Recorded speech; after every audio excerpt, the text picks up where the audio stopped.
Good morning. Pat Beemer here with Magna Wave. Welcome to Magna Wave office hours for this Tuesday morning. I do office hours twice on Tuesdays.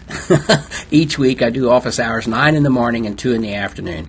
This is where you can come together with me on Facebook, ask questions that you may have with regard to Magna Wave, PEMF, the devices, training, protocols, whatever your questions may be. We're certainly here to answer those questions at this time each Tuesday. For those of you who don't know me, my name is Pat Beemer. I am the CEO and founder of Magna Wave, Inc. We've been around since late 2006, 2007. I've been doing PEMF equipment since 2002. Primarily, I started in the equine world and have worked over the years, progressed to equine, small animals, and people. I've done work in all three since 2002. So I've been at this for a long time with many different types of devices, from low voltage, low frequency, which would be called a low power device, to high voltage, low frequency, which would be more like the devices that we have here at Magna Wave. So that's a little bit of the background of Magna Wave and me. I've been around doing this for a good number of years. So I'm here to answer your questions. If you have any questions this morning, please post them on the chat area of the page here on Facebook, and again, I'd be happy to answer those questions. I do have some questions that have been asked over the last few days that I will cover here at this time, and we'll go from there. And as you have questions, please let me know. So this one comes in. It says, I'm treating 2 3-year-olds. One of them had extreme swelling on his withers. The chiropractor adjusted it, and the swelling went down. First time I waved an area for about 8 minutes with the big loop, shoulders and hip, paddled the withers, and the next area for about 6 minutes, and then the rest of the body. He swelled back up on the withers only. So the question goes on, then the person talks about the other horse, the other filly, 3-year-old with neck trauma. Worked with the large loops first, probably 8 minutes on each hip and shoulder, and then worked her neck where the injury was, and she swelled up also afterwards. So the question is, this person is concerned about the swelling, why the swelling occurred after they were treated a second time, why the swelling would reoccur. There's a couple of things to consider there. Number one, the intensity that's used when treating the horse. If it's got something that could swell, you don't want to use a higher intensity treatment at that time. So that would be the number one thing to consider. If the intensity was a little high, that could bring that situation about. Now, the other thing is, and I've learned this over the years, I would go treat a horse, and the horse really wasn't any better, a lot better after I treated. The indication was still there. And then I would treat it a second time, and the situation would still be there. If I treated it a third time and the indication was still there, then what that tells me, or always told me, is there's something else going on that's beyond inflammation reduction, beyond improved blood flow helping it, or oxygenation. It's time to consult with a veterinarian or to consult with the trainer and see what else could be going on, because our type of therapy typically produces a favorable result immediately. It will help relieve pain immediately. It will help reduce inflammation immediately. If it doesn't do that, then you still have something that's in the throes of developing, something else in the body that's causing the issue, and you're simply bringing it back to the surface, if you will, if you do it. And so that would be the next thing I would look at. There's obviously an injury, and it's interesting that 2 horses in the same barn, if you will, are having similar types of situations and similar results. So obviously to me, I would say there's something else going on. And so my question is, what was the question back to this person, what was the indication, or what did the chiropractor talk about was causing this particular problem? If you have that answer, then we can go on and maybe go a little deeper and see how Magna Wave and PEMF therapy can be used as an aid to a particular situation. So again, quite often if you're doing something and you don't get any results after 2 or 3 treatments, then there's something else going on. You're fighting something that's not allowing you to get ahead of it, and it's always good to go back and check it from that type of perspective. So if I was clear enough in that answer, great. If you have a question about my answer, then simply post it here on the page, and I'll take a look at it, and we'll go from there. So that is that particular question. And here's a person asks a question. She has a 16-year-old buckskin mare that has developed COPD.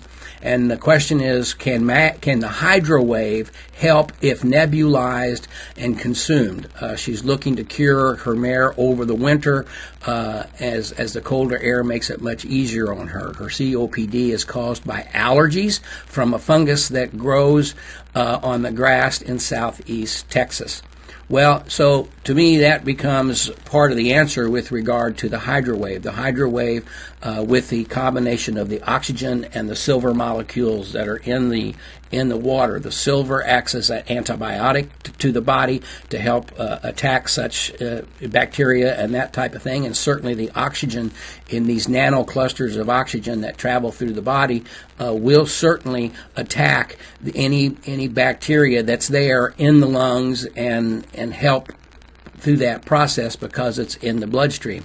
So yes, Hydro Wave can be nebulized. It can be used in any type of nebulizer, from a typical muzzle type of nebulizer like you would use on a horse, or the Centurion transpirator system, where you could put the Hydro Wave into the transpirator and then get it ingested into the horse, into their lungs, in the body to help that. So yes, Hydro Wave could certainly be of benefit potentially in that type of situation. For those of you who aren't sure or are not aware of Hydro Wave or what the situation may be, Hydro Wave is a process that came from Germany after World War II, to where they take the water through a process to where they'll put some nano-sized particles of silver into the mixture, into the water.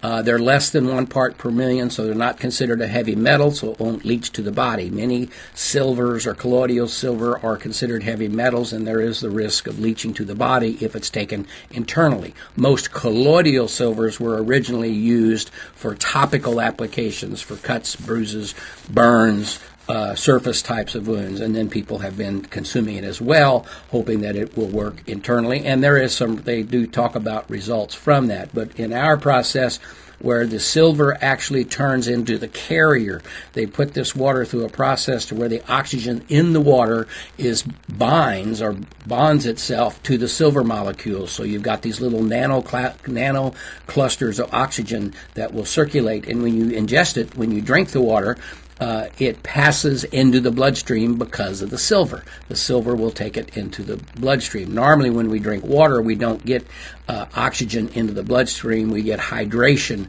from the water. But when you do it in this process, you can get these nano-sized oxygen clusters, if you will, into the bloodstream to then hopefully attack any bacteria or help serve the purpose in the bloodstream. That's how the Hydro Wave is said to work. It's not a cure, we don't treat any specific indications. It's just a supplement that's designed to potentially have that type of effect on the body. So yes, it can be. You can drink it. You don't necessarily have to nebulize it, but if you want to get into the lungs, then nebulizing is an excellent way of doing that. You can also consume it, mix it in a glass of water or in a pail of water for the horse or the animal. I'm doing it today. I do some Hydro Wave every day in my drinking water to have this in my system to help potentially fight any bacteria or anything that I may have. And it's tasteless. I do need a little drink of water there. So that's how the Hydro Wave can work. And so I think that was a great question, and that's how the Hydro Wave is actually used. If you have any questions, please feel free to ask them. Good morning, folks. Robin's with us. Kathy is with us. Kelly is with us. Kara, Maureen is with us. And good morning, everyone. Thank you for watching. And if you have, as I've said, any questions, please throw them up there, and I'd be happy to answer them. at this time. Let's see, next question as we go. This one was kind of interesting. Is this really a magnetic generator that generates electricity with no other power source other than its own self-perpetuating magnetic polarization and gravitational pull? No. This is an electrical powered device. Many of these types of devices can be battery powered, or you can plug them into the wall. But we create the magnetic field through the device with the electricity going through like an electric motor. Any place we have a circle where we have the coil is where the magnetic field is generated. So you have this circle, and the magnetic field is generated within that circle. We don't have anything swinging or anything rotating that's on its own power. That'd be pretty cool to be able to start it up and it just keeps going on its own, and then you can use it without electricity. There you go. That would be an innovation, but that answers that question, that it is not a self-perpetuating device. It is powered from the wall. Let's see, we do have a question. Katie asked the question, I'm a veterinarian and I do acupuncture and I'm looking to add Magna Wave services. Is it better to Magna Wave before or after the acupuncture treatment? Katie, that's an excellent question. And I kind of learned, I don't want to say the hard way, but I learned, I was treating horses in Florida, in Ocala, and we were treating these horses for this particular trainer. We were there every morning and treated a number of horses every day. And one day the trainer came to me and said, I'm going to have an acupuncturist come out this afternoon and do acupuncture on these horses, just telling us.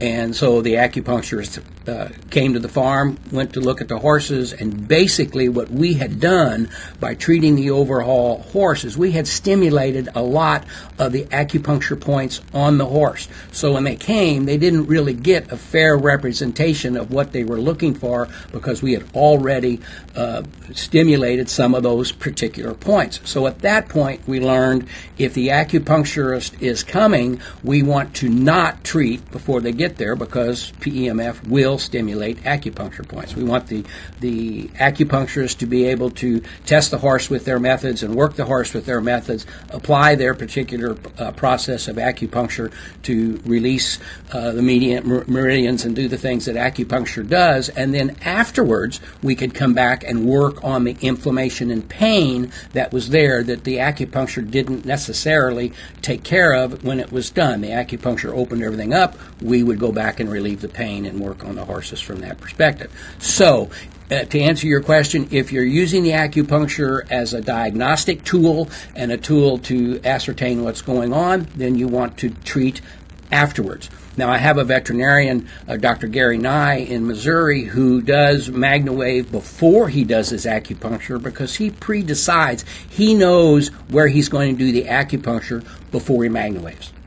So he Magna Waves to get the good blood flow, to get the good oxygenation of the blood, and he's not concerned about how Magna Wave may do those particular points because then he comes back and works the points after the Magna Wave to get even better release and better management from his perspective as an acupuncturist. So it's a two-way street, Katie. You can do it before or you can do it after. But what I learned is when the acupuncturist was going to be there to do something and I did it before, then it kind of changed what they were going to find or look for. I hope that answers your question.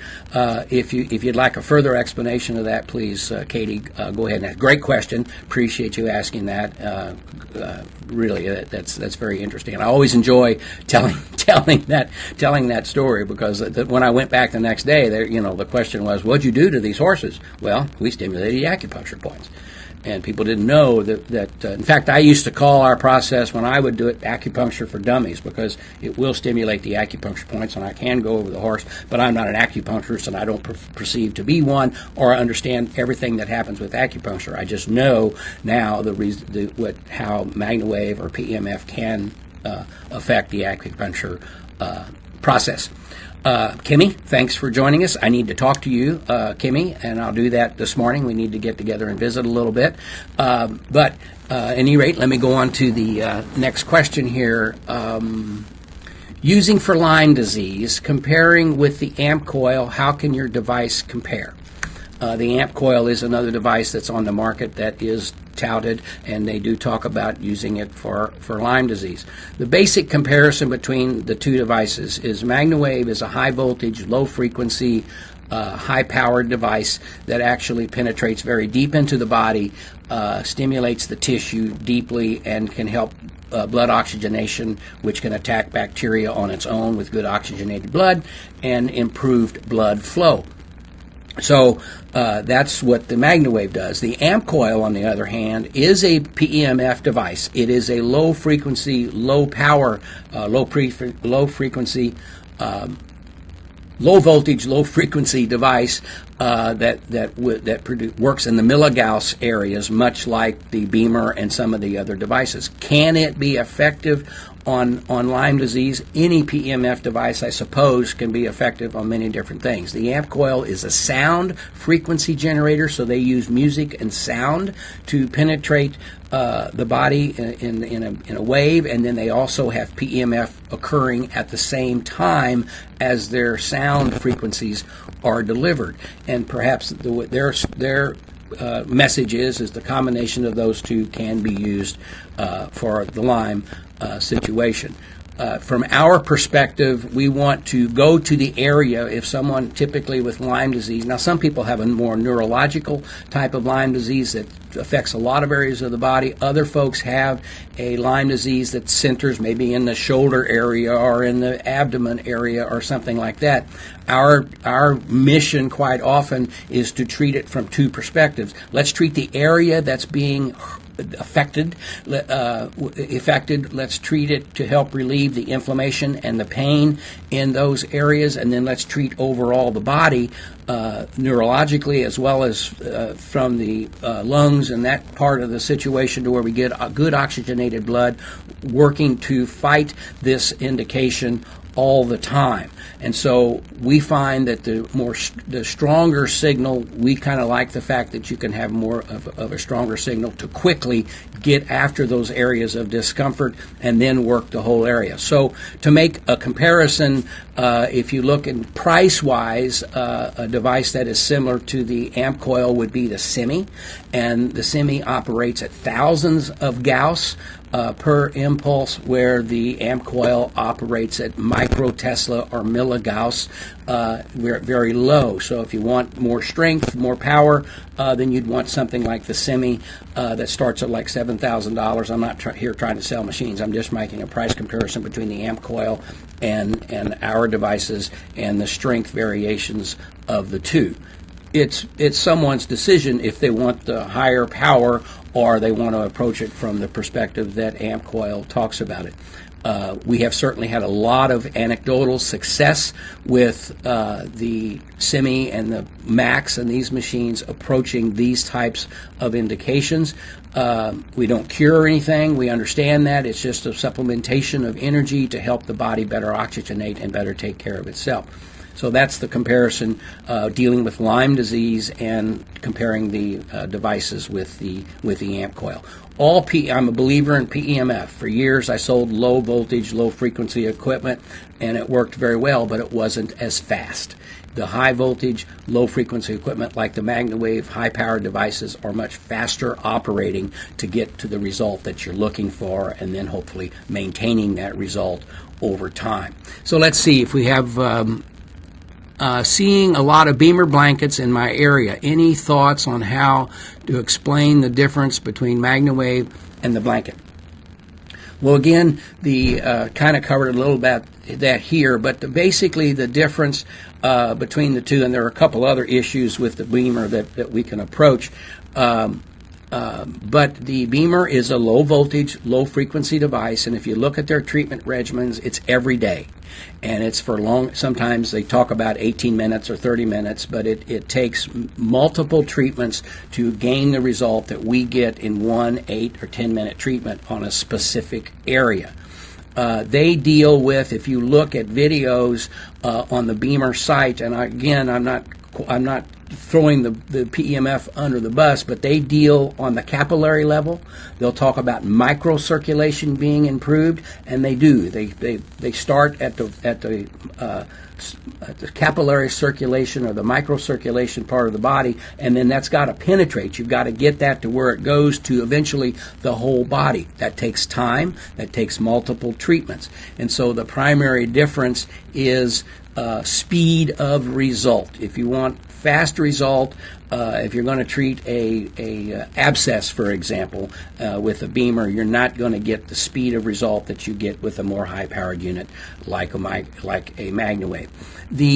For years when I was doing the low voltage, low frequency equipment that I was selling, it was used. Yes, it would help keep the animals comfortable. Animals or people or small animals comfortable. It would be very relaxing to them and allow them to go through their healing process, but it was not designed to put it on today and get a result today, or put it on these next 3 days and get the result that you're looking for quickly and then get about the business of doing something differently. Many people, kind of like we do with shockwave, quite often someone will use shockwave to treat an indication, and then we'll come along and treat afterwards to keep things going and keep things in line after. So, and people do that also where they have some of these blankets. They may use the Magna Wave to get the immediate result and the quick result that they're looking for, then come back and put a blanket on just to help things stay comfortable and go. And that's a wonderful combination of how people can use. People do the same thing with lasers. They'll use a laser, or they'll use a Magna Wave and come back and use a laser, or they'll use a laser and then use the Magna Wave. The difference is a laser works just on the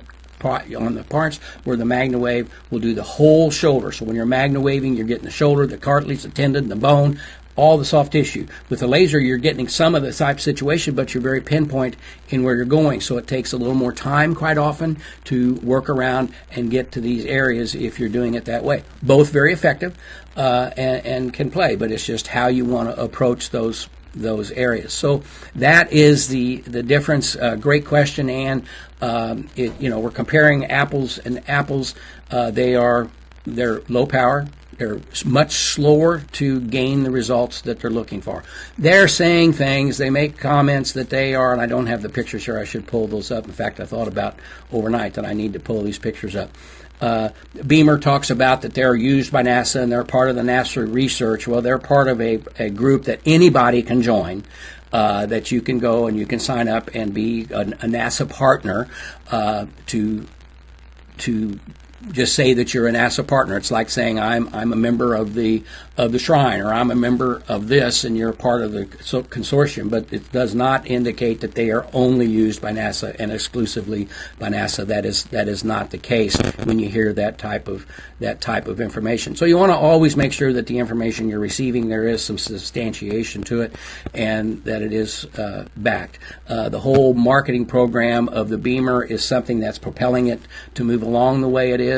But if you're looking, and I understand that most of their devices are in the $6,000-$7,000 range, and they operate on the very low power, very low Gous ratings, I would recommend a high-powered device, much like our Semi or the Wave Pro, to get more energy into the area. It's all about the energy exchange. You put energy in to the body and let the body best use that energy rapidly to achieve the results that you're looking for.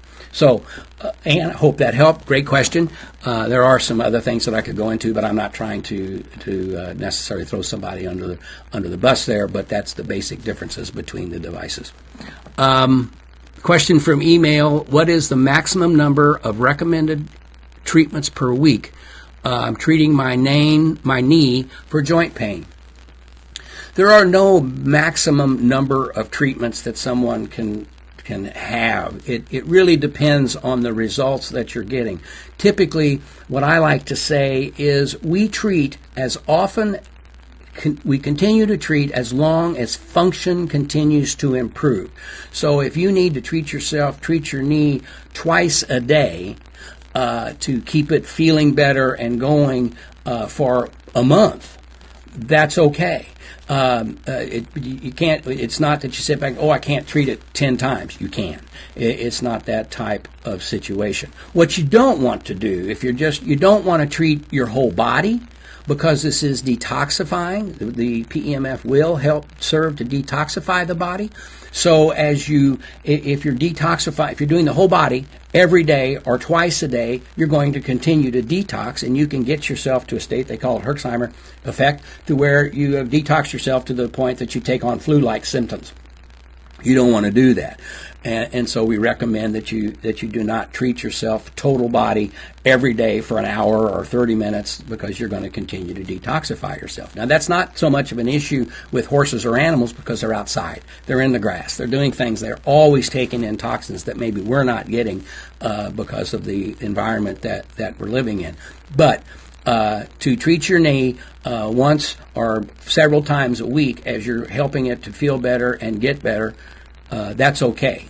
The story that I often tell is my wife has 3 herniated discs, and there's more complication there, but we treated her every day for 30 days and stopped when we first started doing this. We treated her for 15, 20 minutes a day for 30 days, and we stopped. And she received 2 weeks worth of relief. She couldn't raise her arm above here, and she was in constant pain. When we treated her for the 30 days, she had no pain and very good or total mobility for 2 weeks. So we came back and did it again for another 30 days and stopped, and she had 4 weeks worth of relief. We came back and did it again, thinking, okay, we'll take it all the way through. Maybe we'll take it away, or maybe she'll get 6 weeks worth of relief. Well, we did it for 30 days, and we stopped, and she got 4 weeks worth of relief again. So for the last 12 years, she treats herself 2 or 3 times every 3 to 4 weeks, and she gets an additional 3 to 4 weeks out of that. We've got it to the point that 1 or 2 treatments will help it hold for that length of time. So I would treat as often as necessary, and as often as long as function continues to improve. If you reach a plateau, you could have a situation that you've got what they would call bone on bone, or an anatomical situation causing your pain, and you get a very short span of relief, but you get relief. You treat as much as it takes to maintain that relief. But again, there is no set number of times that you can treat a week. You can treat as necessary to help your knee, and to hopefully get it to a situation to where it better facilitates itself to heal. Okay, let's see. Question from email. For a hematoma, can the Magna Wave help move dead blood? And the answer to that is for sure. Basically, what it's going to do is it's going to massage the area where the hematoma has developed, and help move that to the lymphatic system and move it out into the tissue, and to help take that hematoma away. I've seen that firsthand. I was talking earlier about the trainer that we were working with in Florida. Had a horse that became impaled on a fence, and had a hole just in front of its hips, just below the rib cage, like this. I mean, it was just a gaping hole, and we found 2 things. The veterinarian came in and cleaned it all up, but didn't want to close it up initially, so they cleaned it all up, and a very large hematoma around it. We waited until the hemorrhaging, or the blood bleeding, if you will, subsided and quit.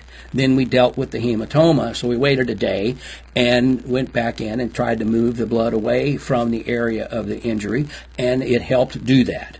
The other thing that we noticed is it helped the wound close. The oxygenation, the blood flow helped, and very much rapidly increased and improved the speed with which the body healed itself. And so that's what we found. So yes, you can use it to aid in moving that, much like you would use it on a bruise. You can take a situation, 2 things. If you do something to where you're going to bruise and you treat immediately, you may keep bruising down. You don't want the inflammation to occur. You don't want the bruise. You want to maybe get rid of the bruising. It's used quite often in cosmetic surgery to keep the bruising down, to keep the scar tissue from developing, and to make the surgery procedure heal smoothly and with as little scar tissue as possible. So that's how it can be used in those types of situations. So most certainly, you don't want to treat, let me say it again, you don't want to treat when there's active bleeding.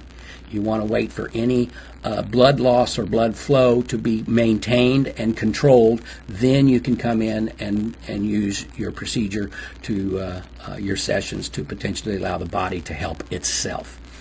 Great question. Thank you so much, Petra, and I appreciate the question. Any other questions, folks, please feel free to ask them, and I would be more than happy to get to them.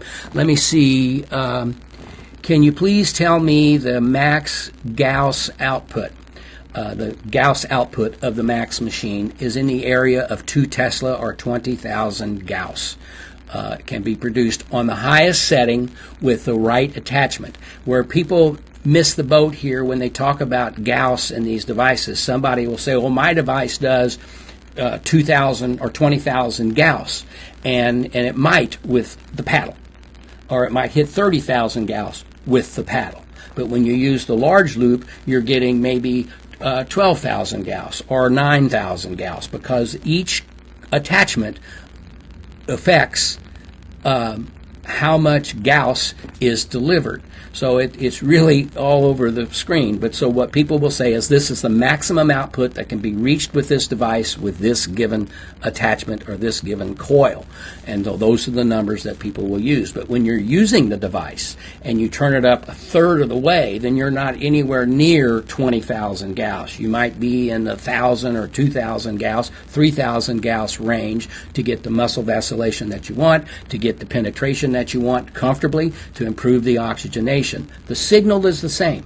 I've often described this. It's like a lightning bolt that hits. The lightning bolt can hit right out the parking lot to where your hair stands on end and you feel it and the whole thing, or you can see it strike and it is way down in the paddock or way down the street. It's the same kind of energy being delivered. It's just you don't feel it as much as it's being delivered. So the lower setting on our devices will serve to improve oxygenation and improve blood flow, just like the higher intensities, but the higher intensities are used to get a more rapid result when you're dealing with specific or various indications. So that is the Gous. Let's see what else. Also the Gous output of the Magna Wave Zoom paddle. Well, the Zoom paddle we have found will, because the way it's wound, it's the actual coil design designed by Nikola Tesla. It's a coil where you start here in the center and the copper coil rests on top of the other copper coil as it's spun out. It looks kind of like an old watch spring, but it starts and it just coils all the way out. And sometimes they call that an Archimedes coil, but that's how it's done. So when you're done with the paddle, you've got this coil that's this big around, and it's solid. There's no opening in it like the large loop is open in the middle, so the signal goes like this. With the paddle, it comes out much like a spotlight. And so what you attain there is a much higher intensity or Gauss level. And the funny thing about it is sometimes you don't feel the paddle as much as you might feel one of the coils, but you're actually putting twice the amount or a much higher amount of Gauss or energy, think of it as energy, into the area that you're dealing with. So, if the device is designed to put out 2 Tesla and you put the coil on it, you may very well get 3 Tesla or 3.5 to 4 Tesla output with the coil. Now, the challenge there is how do you measure the Gauss? There are not many devices on the market today that will measure the Gauss of these types of devices accurately. And the reason for that is that the low voltage, low frequency machines use more of what they call a sine wave or a continual wave. They just keep going. And so the magnetometer can pick up this signal and read the whole signal. With ours, the signals come out, it's called a peak. The signals come out whether they are a blunt wave or a square wave or a sawtooth wave. The whole thing is it goes up and comes down very quickly and stops. The typical magnetometer does not know what to do when the wave stops. It's trying to measure the whole wave that's going to continue. So what we have is what we call a peak Tesla meter or a peak Gauss meter that measures the peak. So as that signal goes up and hits its top, that's when this measures. And the thing about that is the device needs to be made to read a digital signal and a spark chamber or an analog signal. And that's where the fine-tuning comes in. This one, for example, reads the digital devices like the Semi and the Maya and the Wave Pro very well. but when it reads a spark chamber device, it needs to be recalibrated to measure the spark chamber device signals. So there's a lot of talk out there. There's machines, people are talking about it reaching 30,000, 40,000 Gauss delivery, and they don't have any way, or they've not found the devices or had them manufactured. We had these custom manufactured to be able to accurately measure these signals. So that opens a whole can of worms that if you measure and you say what it is, and someone else says theirs is doing 5 times more than that, everybody says, well, if theirs says it's 5 times more powerful and you're saying it's this using your meter, then yours is weaker or yours is this. And so we can measure any device that's out there. But when we start talking about it, because there is no self-regulation at this point, which would be great if it could be handled by an association or some type of activity to where everybody agreed that these are the kind of meters we're going to use, or this is how we're going to check this, and these devices all fall into this range. That's not there. Everybody is pretty independent, and they do and say what they wish, and quite often what they say is what is good for sales and not necessarily what is accurate for what is being delivered. I'm not trying to throw anybody under the bus. I'm just trying to be totally transparent in where the issue comes when you go to measure Gauss and delivery of the energy that is received.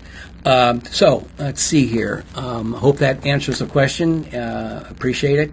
Thanks for watching, and if you have more questions, please let me know. All right, let's see. Wondering, another question about devices, wondering what the frequency ranges are for the semi machine and what is the Gauss strength and at the highest setting. Thank you. The devices are non-radio frequency devices. That's probably the most asked question that we receive. What is the frequency range? The frequency is the speed of clicking. So if it clicks, click, click, click, click, click, that's the frequency of deliver. How frequent is the signal delivered? On the semi, there are basically, talking in that language of frequency, 2 frequencies. There's one that's kind of at the Schumann resonance level. It's a low frequency, which means it's clicking very fast. It gets a little confusing. You would think that a low frequency would click slow, but no. A higher frequency or a more strong signal clicks slower, and a lower frequency clicks very fast, but it is a lower Gauss output or lower delivery. So the semi machine and the Wave Pro machine delivers 2 signals at the same time. One that I will say is in the background, that is a very fast click, click, click, click, click, click, click. You can't, it's as it's delivered. So it's delivering that, what many people refer to as a Schumann type of frequency, to the body, and then it has a click, click, click at which would be a higher frequency for inflammation reduction and pain relief. So you're getting 2 at the same time, which really enhances what's going on when you're talking about delivering energy to the body. Now, the maximum Gauss strength, and we're into the same question we just had with the talking about the Gauss delivery of the Maxx machine. Each attachment changes the amount of Gauss being delivered.